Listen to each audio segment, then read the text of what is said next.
1390 KXSS, Dave O, John Holler, and we're joined now by our favorite guest in the entire world, Mr. Robby Jackson from the St. Cloud State men's hockey team. Robby, welcome back. Hey, thanks for having me. It's always fun to be back here. Now, first of all, since the last time you came in, you guys have been absolutely on fire, right? The Huskies are playing arguably their best hockey of the season, or do you think you played better at the beginning of the year?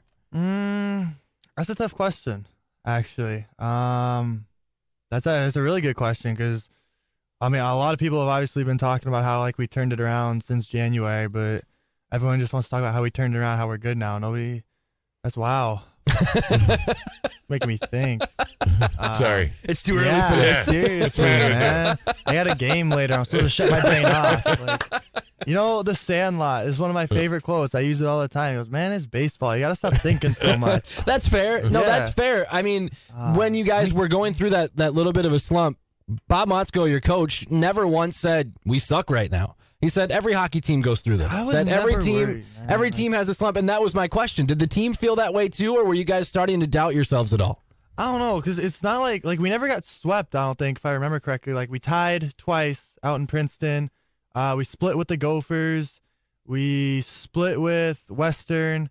We lost to Mankato, but that was just a one-game weekend. Yep. Yeah, you're right. You never did get split. And then it was Duluth, you split. Yeah, exactly. So, we played some bad games, like some uncharacteristic games, but, like, we never got swept. Like, we were taking one game a weekend, which, I mean, it's average. It's not good. It's average. Like, that's not acceptable. But it's not like we were just absolutely horrid. Like, we were still winning games. So it felt kind of weird. And, like, everyone around campus and around town a little bit was, like, hitting the panic button. I'll use air quotes here. When you were slumping, you go back and you look at the teams you were playing. Really it's not like you were, and I don't want to throw any specific team under the bus, but I'm sorry. It's not like you played Huntsville 8 times and split with them, right? You play very good teams every weekend, and when you're on a winning streak like this, people need to recognize just how good that is as opposed to how much of a slump it is if you split a series. I've heard Huntsville's pretty good. What's the matter? You heard wrong. Okay.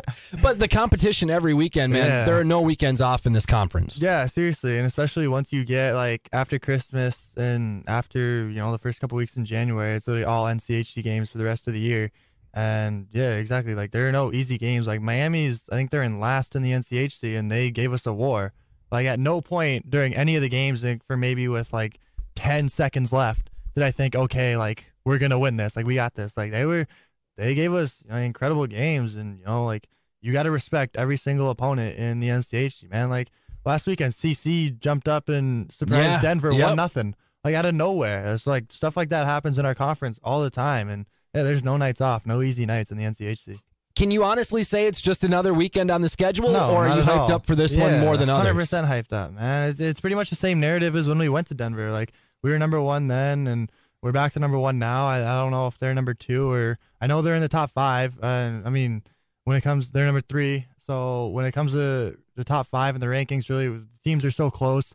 Denver's the defending national champions who lost, like, a Hobie Baker winner, but that's pretty much it. Like, they still got their horses coming back, and regardless if Troy Terry plays the night or night, like, they're still going to have some firepower, and, you know, we got to be on our best game. So, no, it's definitely not just another weekend. Does your jersey mean anything to you? Is that something you'd like to have when you're done playing at St. Cloud State? Honestly, I'd kind of want a more, I would have it for my mom, to be honest. I know they like jerseys. They keep every jersey I've ever played with. So I think that'd be something cool for them to just kind of, like, hang up. So last weekend, a tough game Friday night. Do you consider that a win in your eyes when you go to the double overtime? I know the conference calls it a tie. I asked Coach Motzko the same thing. Was that a win in your eyes, or was it a tie? I don't know. It's weird because, like, it feels like a win after, and, like, you're celebrating everything, but then, like, it hits you like, oh, that was just a tie. So I don't know, like, after the game, you know, like, we're celebrating and everything, like, the mood's up in the locker room, and had we lost, then the mood would have been down. It would have felt like a loss. So, but at the same time, like, you got to acknowledge the standings and everything. But I don't know. I'd say it's more than a loss, but it's not a win. You know, like, it's kind of like a cherry on top of a tie, I guess. I guess that's one way to put it. I never would have thought of it that way. Will Borgen goes over to South Korea to play in the Olympics, right? And unfortunately, through no fault of his own, I would imagine he didn't get to play in the Olympics. If that's you, is it an honor just to be there, or are you going to be a little salty that you didn't play? Nah, I'm pissed. Are you pissed? I'm trying to play. Yeah, are you kidding me? And Borgen's the same way. Like, he's a competitor. He wanted to play. Yeah, he wasn't happy he was sitting, and I respect that and love that about him. So he's excited to be back, man. Like, he came, he was at the rink this morning, you know, like unpacking his gear and everything, and he usually doesn't skate on Friday mornings. And I said, oh, like, are you going to skate today? Are you just like unpacking your gear? He goes, I haven't skated in 5 days. Like, what do you think? Ooh. Yeah. So I'm like, all right, man, go ahead, go crazy. Like, we're excited to have you back. So yeah, no, I like that fire in him. Did they give him a reason?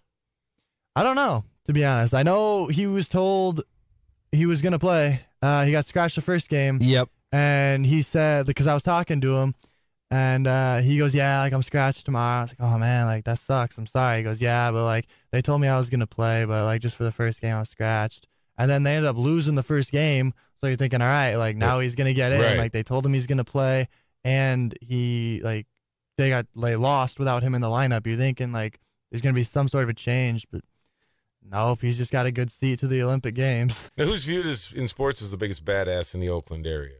Is Marshawn viewed like a god? It's got to be Draymond, right? Yeah, I don't know. Well, because Draymond's not from the town. Marshawn okay. is a god. When Someone you're from, from there? Yeah. Okay. Marshawn is a god. Yeah, Marshawn really reps Oakland.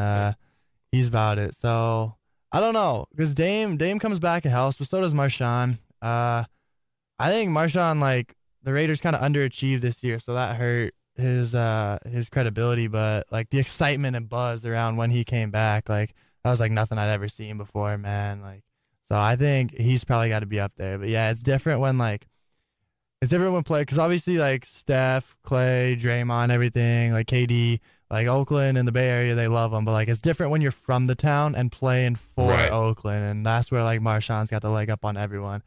Has your family lived in Oakland or Alameda for years? Yeah. My parents were both born and raised there. Is your old man a football fan? Oh, yeah. Yeah, I forget if you said the Raiders are dead to you or will be dead to you. Will be dead. Will be dead to me. Because, hey, it's something that we had to deal with. I got a brother in St. Louis. They dealt with it twice, the team leaving. And so I'm figuring your old man is probably old enough to remember when they left before. And they're just going, what? You know, you see them down in L.A., and you see all the gangsters taking them to heart that they're ours. And you're like, no, they ain't yours. They're ours. Yeah. And then when you hear that the Davis kid is taking them away, I mean, was that a sad day for you? Oh, yeah, 100%, man. It's even worse. Like you mentioned for my dad, this is tough, man. He was just starting. Like, he literally vocalized it with me. And because, you know, like, we've talked about how my house is a divided household with me being the Raiders and my mom being a 49ers fan.